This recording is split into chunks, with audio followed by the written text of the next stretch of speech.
Hi, thank you for having me. So I was diagnosed with ovarian cancer in 2016. Before that, for many years, I was bleeding after sex and bleeding between my periods. I wasn't bleeding a lot, so I didn't think it was abnormal, or I didn't think it was something maybe too serious. But then some pain started to appear, or some discomfort in my lower belly. I was not really able to, to explain where the pain or the discomfort really was. So I let time pass. And then I'd say years later, because I really think that I had this discomfort and this bleeding for at least 3 or 4 years, I noticed it was on my left side. At the time, I was working as a dancer.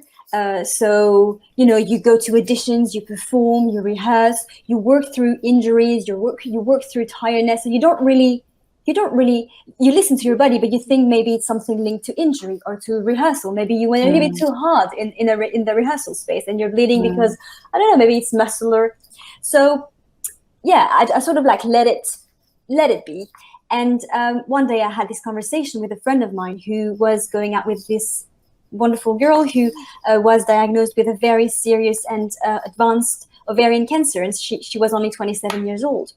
And as he was saying this to me, I was sort of reflecting on what I was feeling and I was experiencing, and I realized, well, ovarian cancer is not only for menopausal women, it can also happen to premenopausal women. And that's when I was like, okay, I have to take this seriously.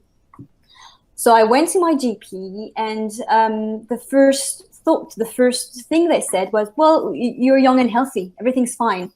And then I saw a gynecologist who told me, well, what's normal for you might not be for someone else. So, you bleed between your periods, you bleed after sex, that might be normal for you. So they didn't really look for something else.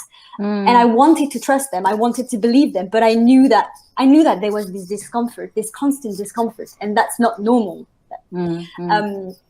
And I remember a friend of mine saying, well, you have pain during sex, that's not, you should not.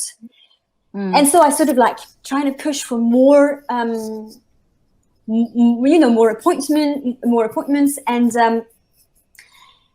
in September 2015, I'm booked for an ultrasound.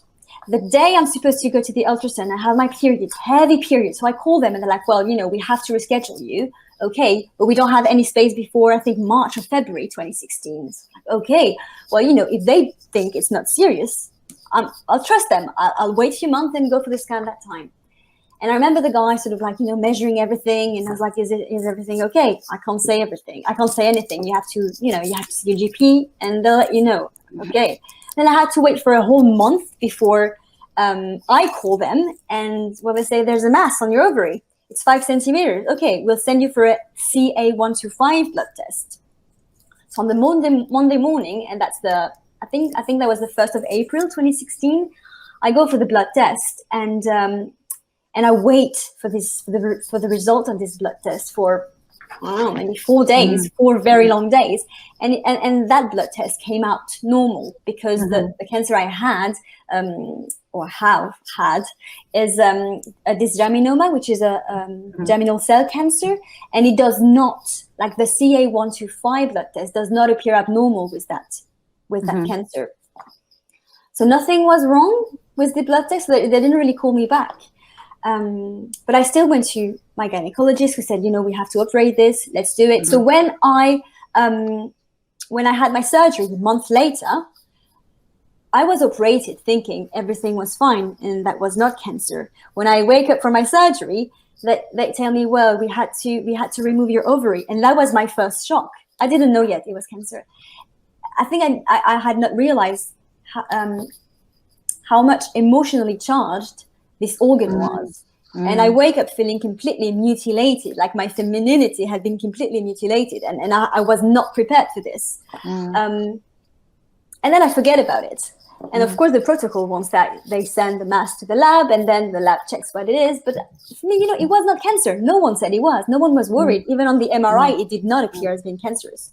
Yet, at the end of August, when I received results, it was a stage 1 dysgeminoma. And that was completely unexpected, completely, and you the world just falls out, and we had to wait for a month to know whether we needed, or I needed, any chemio or any radiotherapy. But it turns out that the operation was enough, so I was lucky for that.